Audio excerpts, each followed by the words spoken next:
Welcome to the Friends of Delray, a diverse group of Delray Beach residents coming together to build a positive city environment which is open and transparent. Our goal is to inform, share, and unite.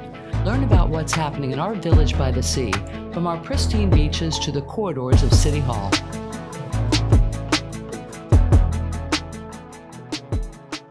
Hi, I'm Judy Malika, moderator for Friends of Delray. Today, we're going to discuss the Delray Beach Municipal Golf Course, which is the city's largest public open space. The golf course is suffering from deferred maintenance, and to bring the course up to par, it's estimated to cost roughly $15 million, according to Missy Barletta, the director of Delray Public Works. The City Commission retained the services of CBRE to explore a private-public partnership and to solicit developers for the construction and operation of a redesigned golf course facility, together with a commercial endeavor of some sort. I welcome Gary Eliopoulos, the founder and principal and lead architect at GE Architecture. Gary has lived in Delray Beach since 1985 and has a passion for architecture as well as historic preservation. He's received numerous Excellence in Design awards.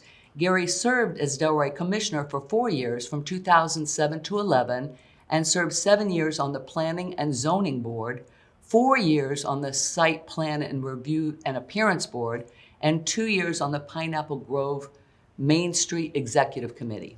Currently, Gary serves as a member of the Palm Beach Housing Finance Authority and is a board member of Delray Beach Community Land Trust. Welcome, Gary. Thank you. I also welcome Jay Alpern, Doctor of Dental Surgery. Dr. Alpern is a member of numerous dental associations and societies. He served as the mayor of Delray Beach from 1996 until 2000, and before that, he served as Delray Beach City Commission from 1990 to 2000 and 2011 to 12. He's a member of Kiwanis International from 1973 with 36 years of perfect attendance. Jay was on the Delray Chamber of Commerce Board of Directors for 2 4-year terms, and he was the chairman in 2009. He was on the City of Delray Beach Visions 2000, 2010, and 2020. Okay. And thank you both for all the service that you've done in our city. We appreciate you very much. Jay, I'm going to get started and ask you, what's the history of our municipal golf course? Oh, well, it goes back to 1923. Okay. When the city purchased land that the golf course is on now. It's about 150 acres. And it was, they hired Don Ross to design the course. Okay. And he did so. It was constructed and finished in 1926. And I was there at the ribbon cutting. So it was... the fresh air's made him look good. It was only in the 9 holes, the south part of the course. Okay. And it stayed that way and opened until World War II. And then it was closed and reopened in 1945. Wow. And at that point, they decided to add the other 9 holes. And in 1950, around that time, the city actually sold the course. Really? And it became privately owned and ran like that for quite a few years, till 1978. I'm not proud of why that was done. It was to prevent integration of the golf course. Okay. So in 1978, the city had a condition on the course that we could rebuy it back, and by that time, it was already had 27 holes, but we only could afford to buy the 18 original holes. Really? Okay. So it was reopened, and the city hired other people to maintain the course. Actually, it's kind of interesting. In the 1950s and 60s, Delray was actually a prime golf course in South Florida.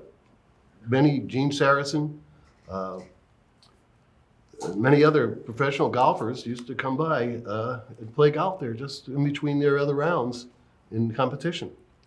So Betty Jameson lived in Delray, and she brought some tournaments to Delray. And she was one of the originators of the LPGA.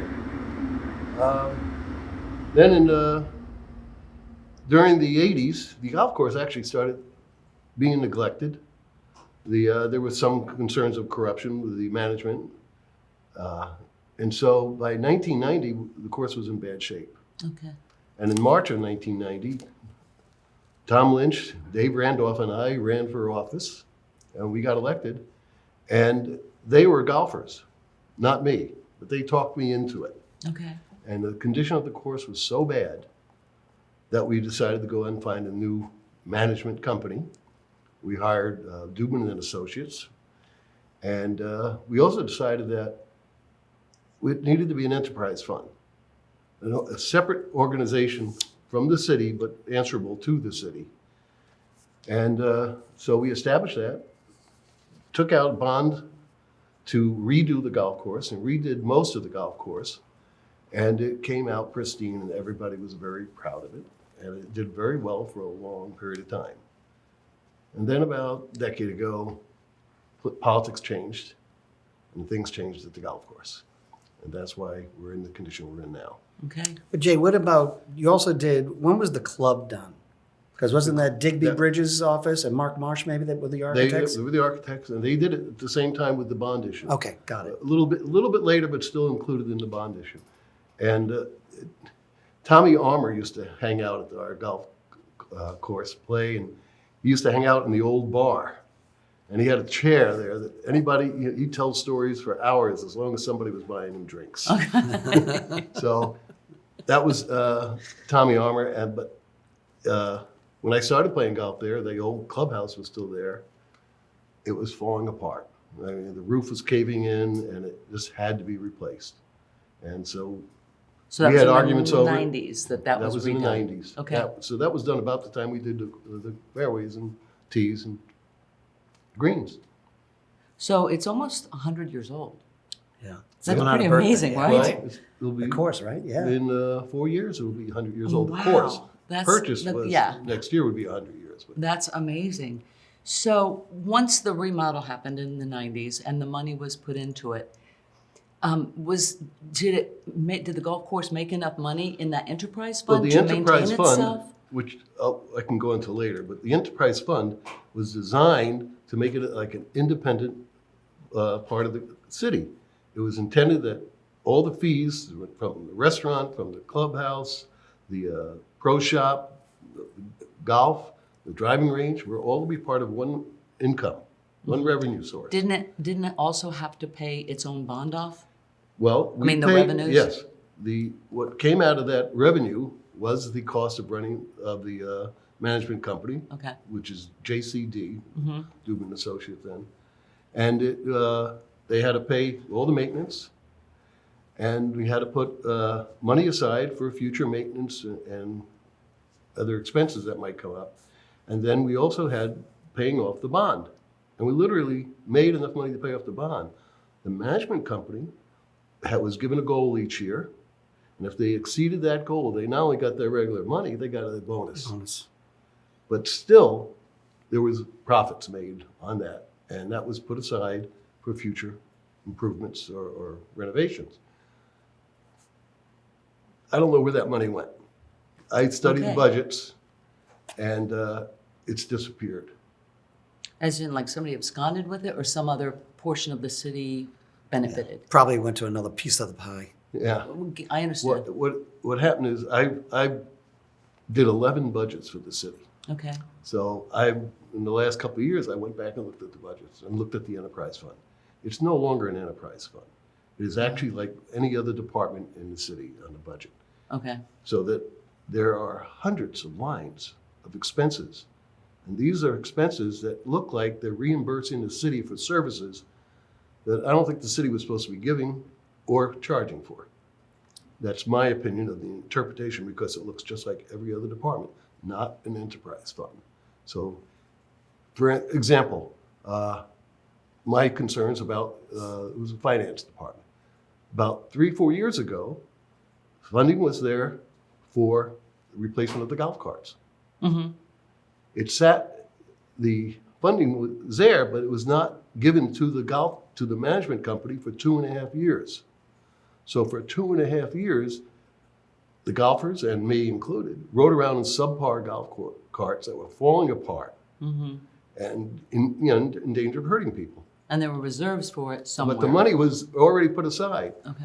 But the finance department did not release the money to the golf management company.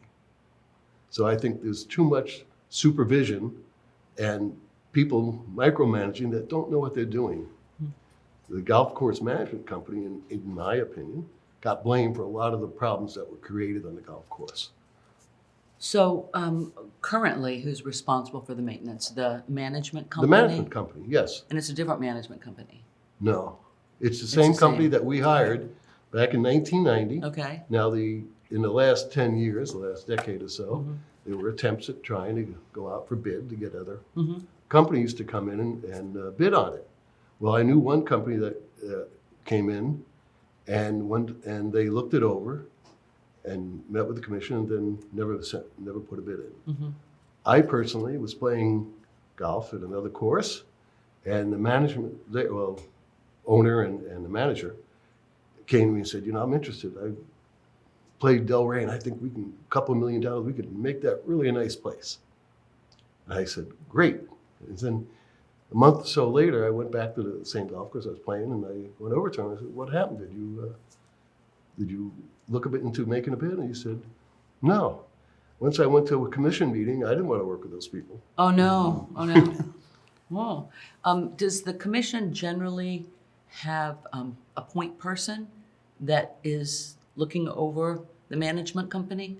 Well, for many years, it was Bob Barsinski, the assistant city manager. Yeah, I don't recall the commissioner or the mayor, No. nobody, yeah.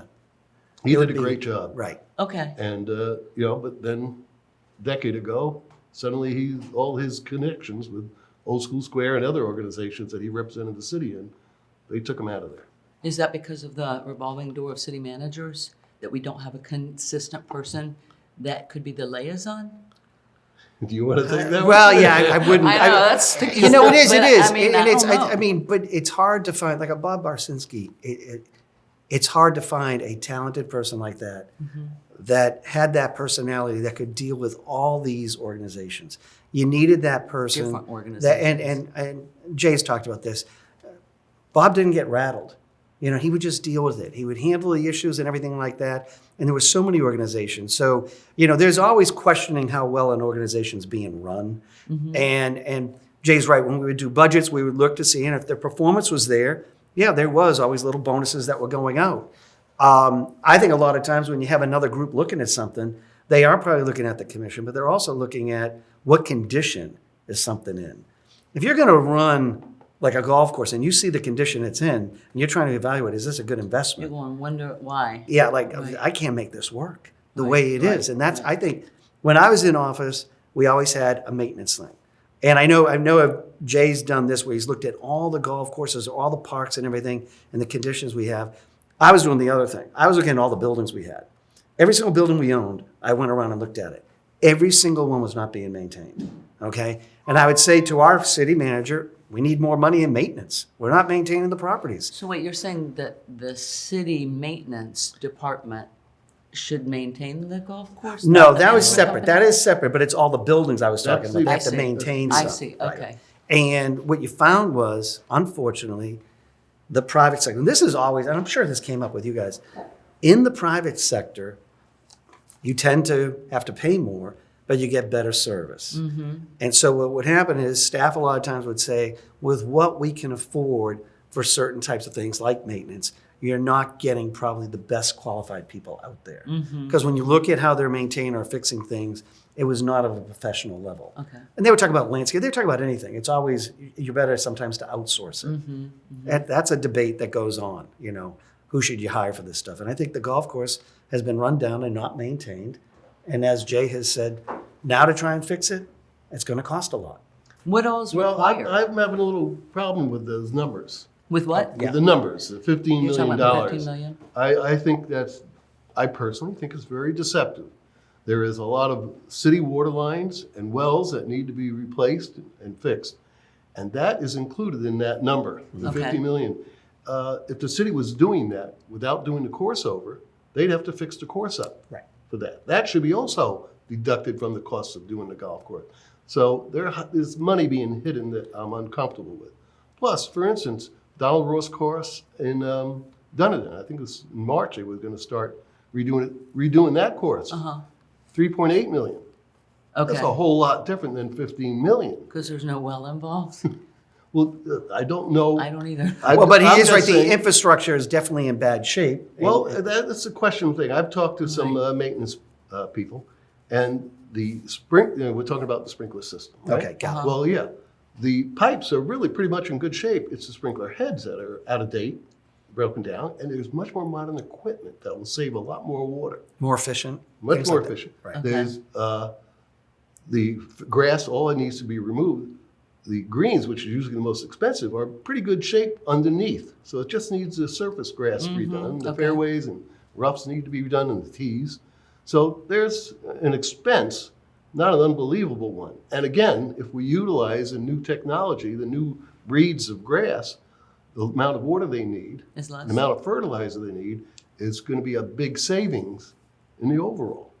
So What's the the clubhouse golf look like? cart paths absolutely need to be replaced. Say that again, what? The golf golf paths. the paths, Ah, everything. okay. That definitely. The clubhouse needs some tender loving care, but it's not in bad shape. Yeah. Why build a whole new one? And my opinion is, if they put a clubhouse on Atlantic Avenue, a hotel and apartments like the proposals are, redesign the golf course, that will no longer be a community facility. They're going to want to make money out of that. And right now, the intent of what we did at that course and the clubhouse was to be a community facility that people, the average citizen, could afford to go there and have special affairs and not have to pay the price of a hotel or something. This goes on to Atlantic Avenue with a hotel. It's going to be prohibitive for the average person. So you to think utilize that it. the Well, it's a fees community to golf facility. that's not going to be controlled by the city? That they're going to run it themselves and drive the Well, price that up? depends on which project is approved. Yeah, which one to submittal. So, when you look at everything and what's the best package. And, and I think we've talked about who's the selection committee, who's that going to be and how they base it on. I think, but even going right off of what Jay was saying, when I was in office, and this isn't like pointing fingers, it's how you handle projects like this, because he's right. When you talk about budgets, I got into office and we were 40 million in hole in our capital improvement projects. 40 million right when I got in office. Now, was it staff? The commission, you can't blame commissioners or mayors because they're not going to know these type of numbers. But what it is when you go to, let's say, the stakeholders and you ask them what they want, they're going to pick everything. And when you have outside architects that are doing these projects, they're going to say, okay, well, no, the city wants this. We're going to over-design. Everything gets over-designed. He's absolutely right. You look at the existing clubhouse, put a value on it. Right now, prices are so through the roof. They are.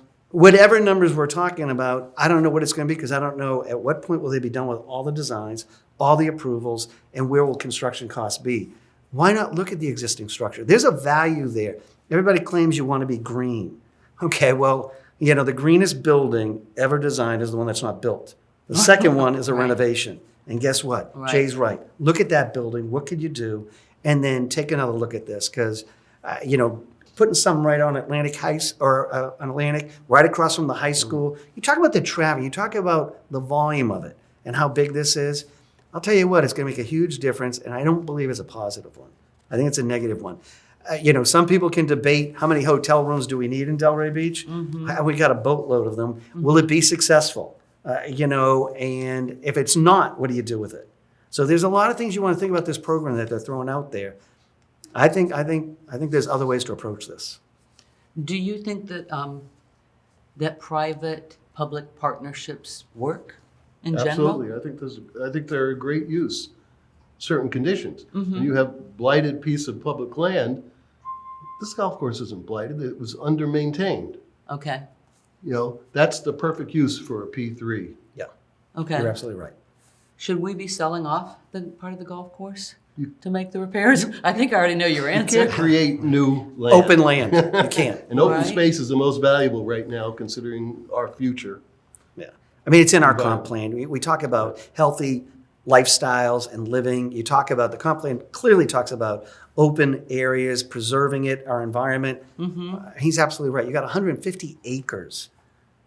It's the largest why would you public ever, open space. Why would you ever give up any of that? So, but like, if you're not a golfer, how does somebody who's not a golfer enjoy that public open space? Well, how many people, residents of the city, go to the beach? A lot. Well, I bet you it's not That's nearly true. as Maybe much as some you people think. don't. It's Visitors- gonna be a lot more tourists than Visitors, residents. Okay. How many people, what would people think if you said, well, we need to fix up the beach, or let's Let's sell sell off off half of 100 feet? No, I totally agree with you. That All would right. be What about forbidden. Pompey Park? We're spending millions of dollars there fixing it up again. 40 million, yeah, is the goal And, budget for that. are we gonna sell off part of that to pay for that? Right, right. What makes money that should support itself is something like a golf course, not a baseball or soccer field. So why would we take away from something that's supposed to support itself? Yeah, it's too important. And, I think they are trying to do this. I think they are going around assessing all the property they own and everything. I know of several that are so run down that are worth a fortune that, you know what, if you can't maintain them, then just get rid of them. We got a railroad station that was on the National. We're talking National Historic. All right. Okay. Again, they had it run down. They were going to fix it up. I actually partook. I went to go see what they wanted to do. And again, unfortunately, staff at the time was taking, well, we want to do a connection from Lake Guide Road all the way down to the Tri-Rail. We want to do this. I'm like, the building's falling apart. Focus on the building. Now we know that building has burnt down. Right. So guess what? Maybe you look at selling that piece of land because you couldn't maintain it. But there's other properties out there you can look at. You don't give away your vacant land. Well, It's would you foolish. favor a bond issue to pay that Well- greens fees could pay back, kind of like you did in the 90s? It worked. My big argument on the commission was, why are we reinventing the wheel? It worked once, Let's go right? and steal the idea from somebody else. And somebody else has done it already. Right. So bond issue, we've done already, and it worked. Yep. Uh-huh. Why is that a problem? Right. Well, it's it's a political thing now. I personally think sometimes they don't want to look at the past of what maybe Jay's commission did or whatnot. I mean, it But did the work. past brought Delray to a really good place. So to ignore it and maybe not follow some of the blueprints that were there or honor it even, I think is doesn't bring you to a good place. We always talk about there was charrettes, if you will, where you bring people Oh. together. I mean, Jay's term, my term. I mean, there was tons of charrettes where you're bringing the stakeholders together and people are throwing ideas out, but you got actually the citizens involved. It's part of what they're doing. It's part of it was actually part of the DNA of Delray Beach. That's how incredible it was. I think it's very valuable, and I know that there's talk right now about a geobond on the ballot, but nobody's really heard about it. As far as I know, there haven't been any charrettes to talk about it. You have to sell an idea, right? Well, I was actually on the committee that sold the Decade of Excellence bond. Okay. We went around, the city commissioners went around, and even the one I ran against and beat. And I would go along as part of the committee and get signatures from the people who listened to the presentation to support it. So when we went on to present the bond to the public to vote on, we had hundreds of residents signed on in an ad in the paper, Oh, that's awesome. showing that they were supportive of it. But we went to homeowners associations, and explained what the bond was for. It was, actually, we needed $100 million, but we only asked for 21 and a half. Okay. And we got it approved. Boca had a bond issue. Palm Beach County had a bond issue. Deerfield had a bond. None of them got those I approved. think David Schmidt told me it was like a 94% approval or something. Yes, it was that the vote was incredible. because people knew about it. There you go. So they were communicate sold with the about people. it. I don't think we have that as much. They know what they were voting on, which is important. They got to be educated. If you educate them, they can make an educated vote. Yeah, people voted for an increase in taxes. Yeah, so they were sold. Hey, you had mentioned an enterprise fund, and that it is no longer. Is that accurate? It says enterprise fund in the general budget, Okay. but the internal parts of it is not what we called an enterprise fund. Okay. It now looks like any other department, hundreds of lines of expenses that are being paid to the city instead of being contained in the fund. Within the fund, which would just be the golf course. Yes, well, Okay. we ended up adding another golf course to the fund. Okay. Lakeview Golf Course. Okay. I think you already have answered about, you said that you would be okay with the city selling some of its open space in terms of the land that it owns? No. I was saying I'd be okay with them selling some other properties. Okay. Where we have buildings or something. Got it. That's not open space. That's not open The space. burnt down, okay. Yeah, the burnt down fire station to me is not open Is space. not open space, Might be open okay. right now, but Right. it's not what I consider open space. I was using that as an example of, we have so many probably buildings out there that we own that people don't even realize. Mm-hmm. So, and I still think that should be a study. Look at it. What does it bring to the table? That railroad station sat abandoned for many, many years, and the police and fire used it to practice. Decades. Right. And that's sad when you're using a historic structure to practice.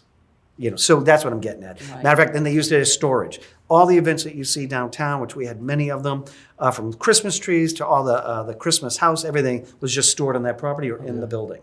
And so I'm just saying there's properties out there that I think are underutilized. And if we're not going to utilize them correctly, sell those for good money. And guess leave what? those. And Not then open space. Right, exactly. You're never going Right, to get, Jay right. said, you're never going to get open space again. That's You right. can't, you can't forget that. Do you think that the golf course can be mixed use to like have walking and biking and?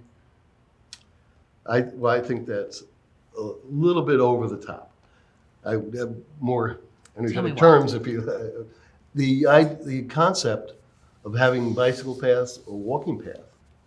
Sounds you're really gonna good have- until, You've got to you have to put a cage over them. okay. It's Because dangerous. I've gotten older and my golf game has gotten poor. I got more slices and hooks than I ever did before. Anybody walking next to that fairway is possible Walker target. beware. Houses aren't safe around me. I Yeah. hit houses And bad. I've been on the golf course maybe 3 or 4 times ever, and I'm great at finding those houses. Yeah. No. They're like magnets. Yeah, I drive on the putting green and I putt So, on the. But I think drive. Jay's right. You could be creative though. If they redid, I didn't mean to interrupt Jay, but if they redid the courses and whatnot, there could be some areas that maybe you could create some stuff. But I think he's right. When you start actually trying to do it throughout the whole area, I think it becomes quite dangerous. As it is now, a lot of kids from Atlantic High at the end of classes walk across the golf course. Okay. And I've been hit by a golf ball twice. These guys are walking right through the line of fire. Wow. And we're going to increase that. Yeah, that That's a can little- hurt. That's a dangerous thing. So I've heard that they're not going to be removing any holes, but I don't know if 6 acres or however many acres are sold off, if they can still contain the 18 holes. But you can't have a championship level course if it's not 18 holes. Is that accurate? Well, it's definitely accurate. But they're not talking. They're talking about 6 acres, 3 of the holes, the 3 holes on Atlantic Avenue. Okay. Right. So they And can't trading. move those somewhere? And the clubhouse would be sure. moved because the clubhouse is They have going to to be move new. the clubhouse, so they Right. can put them over there. Right. Okay. But I looked at some of the designs that were rejected months ago. Okay. There's no way to do it and save the Donald Ross design 9. course. Yeah. Really? Yeah, because you can't get to it then. You actually have to create where the antennas are now and where the driving range is, then they're going to have to move the driving range over to the clubhouse. It's such a major change in design that you have to ruin the Donald Ross course. What is that? What is the environmental consequences regarding like losing trees and landscape by redoing the course? I mean, it's the wildlife. It's everything. I mean, when you think about, it's amazing. And in my neighborhood, when we first moved to my neighborhood in '92, we had rabbits throughout the neighborhood. Rabbits. I haven't Rabbits. seen those in a while. Oh, I've seen rabbits on the golf course. Right. Plenty Have of you them. really? You got that. You Okay. got I have to coyotes. get out You more. got Too many foxes. raccoons. We have foxes downtown, literally. But when Really? you start digging up the earth and moving stuff like that, you're talking about stuff that you're never going to get back. Mm-hmm. And we have to be aware of that. And again, this is open space that we're talking about. So again, going back to renovating the existing club, that's not going to disrupt nature, Right. our environment, trees. Mm-hmm. I mean, you want to look at those things. Those are important things. Listen, I'm an architect. I represent developers all the time. You like to build. Well, and yeah, otherwise my wife wouldn't be happy. But the point is, there's ways you can do it and be creative and be respectful of where you're doing it. Well, the bid for proposals, right, are supposed to be coming in Today. today. Yeah. This podcast might come out a week or so later, but so we wait and see what happens. Wait and see what's out there. Well, I don't think we have a choice. Well, will the public have any input? Is anybody going to city meetings and saying what you guys are saying? This, in my experience the last decade, public input is not respected. Okay. Jay was actually, I mean, I got to give him props. He was very good at that. A lot of times, and I'm guilty of it. Once I stepped away, I didn't go back. I go back occasionally when I feel it's a very important thing, but Jay was on it. I mean, he was watching it. And there, I think, are several former commissioners or mayors that are intact with that stuff. But to actually go and speak, when you keep on going and you feel it's fallen upon deaf ears, you kind of just say, you know what? Yeah, it's learned helplessness. I went back about 7 or 8 years ago and spoke and said, it's going to cost $3.5 million to fix this golf course back up to a pristine condition. Let's do it now while we had the money. And plus, while money was cheap. There you right, go. too. Yeah, I said, Yeah. well, Tell you, that's take huge. out, we missed the great chance to take the bonds out. We were too much infighting and too much changing of city managers. So we missed out the great opportunity. I went back several years ago and found out that they said, "Oh, we can do the same thing for $7 million." I said, "Oh, I still think it's too much, but just do something. Do something. Right. Wow. Stop before it gets to the point that you have to tear everything down." You can't keep kicking the can down the street. You gotta, right. you gotta do it. I guess we're paying that now. Gentlemen, thank you very much for your time and for my being pleasure. here. Our pleasure. And maybe I'll see you on the golf course. You better duck. Thank you very much. All right. Thank you for joining Friends of Delray, addressing the relevant issues facing our community.